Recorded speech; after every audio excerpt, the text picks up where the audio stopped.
Jangan hina ibuku. Maaf, ini bintinya kok ke ibunya? Tanya lelaki yang memakai batik coklat. Iya, Amara ini memang tidak punya ayah dan ibunya belum pernah menikah, jadi ya gini, ibunya juga sakit. Lelaki yang duduk di sisi gadis berbaju biru itu gugup saat menjawab. Sakit apa ya?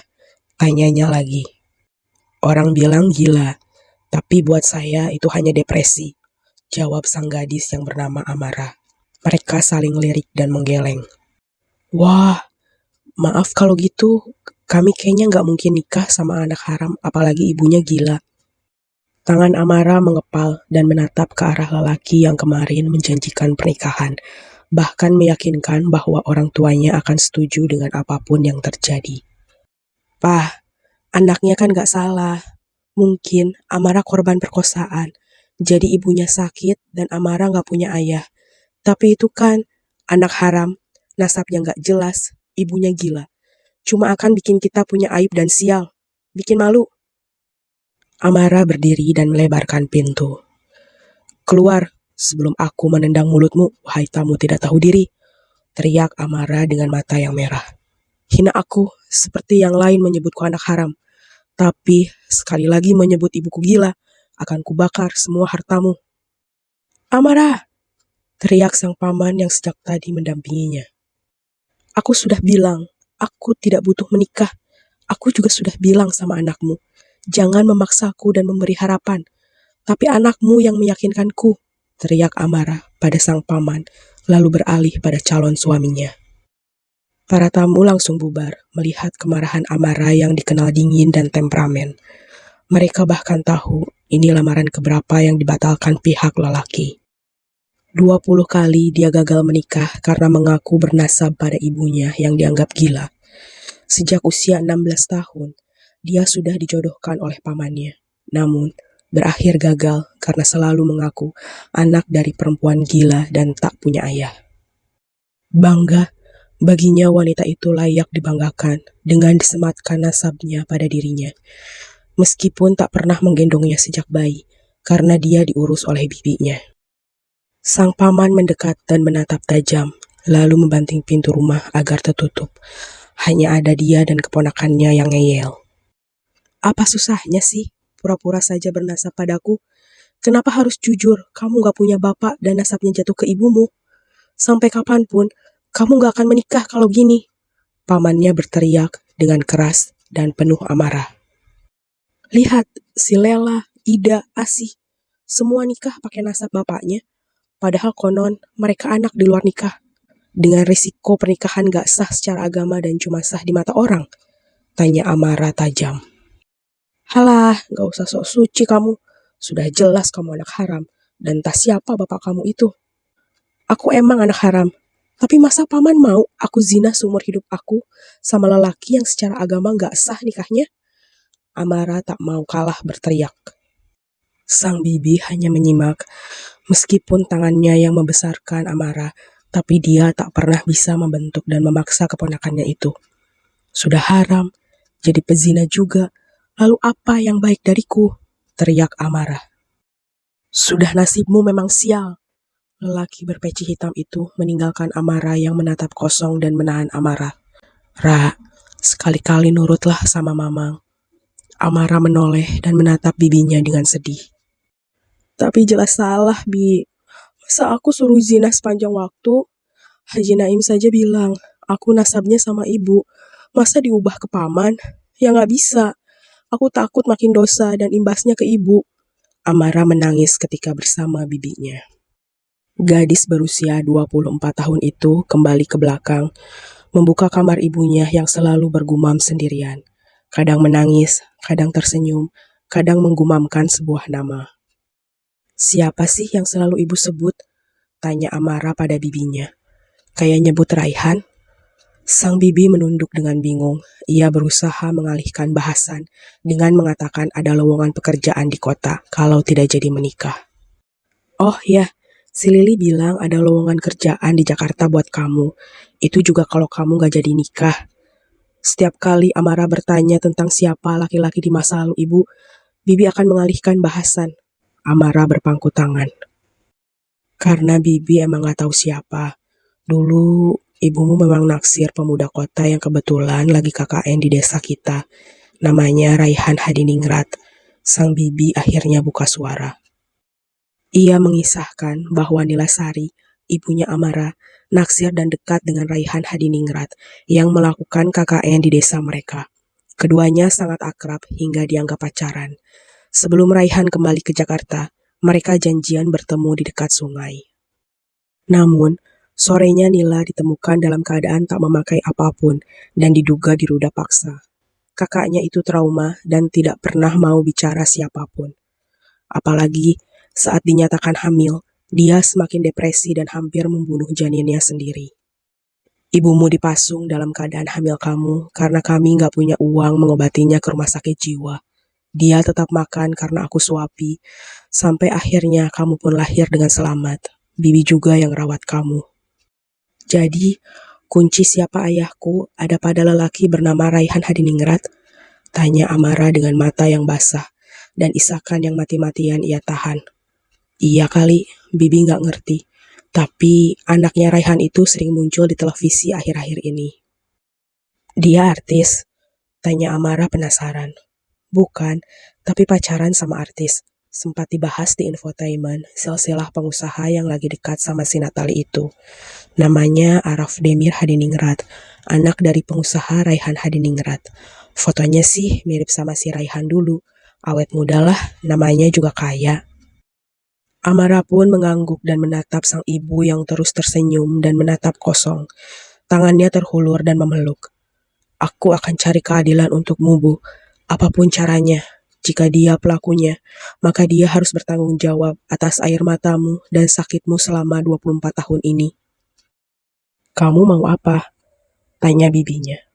Enggak, jawab Amara dengan melepaskan dekapan pada sang ibu. Ia pun masuk kamar dan mengambil ponsel, mengetik nama Raihan Hadiningrat. Semua tentang lelaki itu keluar di laman pencarian. Termasuk dia memiliki usaha apa dan nama perusahaannya. Ia pun mencatat alamat kantor Raihan Hadiningrat, kemudian mengemasi pakaiannya ke dalam tas ransel. Bi, bilang Lili aku besok ke Jakarta buat kerja. Serius? Aku titip ibuku, nanti semua hasil kerjaku buat Bibi. Maaf, merepotkan Bibi terus. Amara menatap wanita yang mengangguk itu. Dia kakakku. Amara menatap kota Jakarta sejak keluar dari bus yang ia naiki dan berhenti di terminal Kampung Rambutan. Seumur-umur, dia belum pernah jauh dari ibunya di kampung. Kini harus nekat untuk bekerja dan mengamalkan ilmunya. Ia pun mencari Lili, tetangganya yang sudah bekerja di sebuah salon cukup besar. Konon, butuh bagian administrasi, karena itu mengajak Amara untuk datang dan melamar di sana. Ra, teriak Lili dari kejauhan dan melambaikan tangan. Senyum berlesung pipi itu langsung mengembang, seraya berlari ke arah temannya, berpelukan dan saling melepas rindu. Kemudian berjalan ke parkiran dan menaiki motor milik Lili. Mereka terus mengobrol banyak hal, terutama tentang pekerjaan. Lili menjanjikan surat lamaran Amara akan dia bawa ke salon, sedangkan Amara tinggal tunggu wawancara. Sambil menunggu, bebas mau apa saja. Aku malu kalau cuma numpang makan. Aku mau jualan rempeyek aja, kali aja laku. Amara bersemangat. Nah, peyek lu enak, bebas deh, jualan aja di pasar. Kontrakan gue deket pasar. Oke, makasih ya, Li. Amara pun tersenyum puas, karena sesungguhnya tujuannya datang ke Jakarta adalah untuk mencari ayah biologisnya. Ia pun sudah merancang banyak hal untuk bisa masuk dan bertemu Raihan Hadiningrat. Hari pertamanya di Jakarta, dia berjalan kaki berjualan peyek buatannya di pasar. Habis, karena memberikan tester dan semua orang suka, ia pun semakin semangat membuat lagi dan uang yang dia dapat bisa untuk naik kendaraan menuju kantor Raihan. Dengan menggunakan ojek online, dia menatap gedung mewah tempat Raihan Hadinata berkantor. Ia pun mengamati setiap kendaraan yang masuk. Mengamati satu persatu. Setelah itu, masuk dan menatap deretan mobil mewah di parkiran khusus. Ada sekitar 10 mobil mewah di sana. Dia pun mencatat setiap mereknya dan mencari tahu harganya lewat Google. Yang termahal pasti milik bosnya. Benar saja, dia menemukan mobil BMW i8 Coupe, tapi dari namanya justru B4 ARV. Sepertinya milik anaknya Araf. Kemudian beralih ke Mercedes-Benz AMG GLC 63 Coupe dengan nomor polisi B3 RYH. Sepertinya ini milik Raihan. Aku harus amati dia pulang jam berapa dan lewat mana saja. Amara pun kembali ke parkiran umum, lalu keluar dari halaman perusahaan itu. Berjam-jam dia menjajakan rempeyek dengan jalan kaki kepada orang-orang yang dia temui di depan gedung itu. Tepatnya di pinggir jalan. Banyak yang membeli, banyak juga yang cuek, hingga mobil milik Raihan melintas dan dia pulang sekitar pukul 3 sore. Sampai ketemu nanti, Raihan, ujar Amara dengan kembali memesan ojek online dan kembali ke kontrakannya dengan Lily. Sehari ini, Amara meminjam motor Lily karena mengikuti mobil Raihan dan mengamati rutenya. Dia sudah menyiapkan skenario untuk bertemu dan membuat simpati lelaki yang diduga sebagai ayahnya. Ia pun paham dan mulai membuat sebuah siasat. Esoknya, dia menunggu tepat jam 3 di jalan yang biasa dilalui Raihan dan memang tidak terlalu ramai di belokan ini. Ia pun melihat mobil mewah itu datang dari kejauhan. Dengan tersenyum, dia sengaja melintas dan pura-pura membetulkan plastik dagangannya. Alhasil, mobil mewah itu menghantam tubuhnya meskipun mengerem mendadak. Amara terpental ke arah kiri dan dia menjerit memegangi kaki dan kepalanya yang sakit sungguhan. Seorang pria keluar dari mobil dan berlari ke arahnya sambil bertolak pinggang. "Emang kamu gak lihat ada mobil lewat?" tanyanya sinis. Amara mengangkat wajah, menatap lelaki yang tampan dengan cambang dan rambutnya sedikit panjang. "Maksud Anda? Aku sengaja?" tanya Amara berdiri tapi terpincang-pincang. "Di kota besar ini sudah banyak kasus penipuan macam ini. Berapa uang yang kamu butuhkan?" tanyanya dengan merogoh saku dan memberikan 10 lembar uang berwarna merah ke tangan Amara. Gadis itu menatap uang yang disodorkan lelaki tampan tadi. "Maaf, Anda salah. Saya cuma tukang rempeyek keliling." "Makasih, Pak. Saya bisa berobat sendiri kok." Amara menahan rasa kesal dan sakit bersamaan, karena ternyata mobil itu bukan dikendarai Raihan. Dengan terpincang-pincang, Amara tetap menyeberang dan berusaha tiba di trotoar pembatas antar dua jalan raya, berniat menyeberang lagi dan hendak naik angkot. "Hei, tunggu!" teriak lelaki yang tak lain adalah Araf. Dia melihat kaki gadis itu berdarah cukup banyak, pun keningnya robek. "Sepertinya dia sungguh-sungguh tertabrak," ujar Raihan keluar dari mobil. "Panggil dia, kasihan." Raihan tentu tidak tahu bahwa gadis itu akan membawa perubahan pada hidupnya yang damai.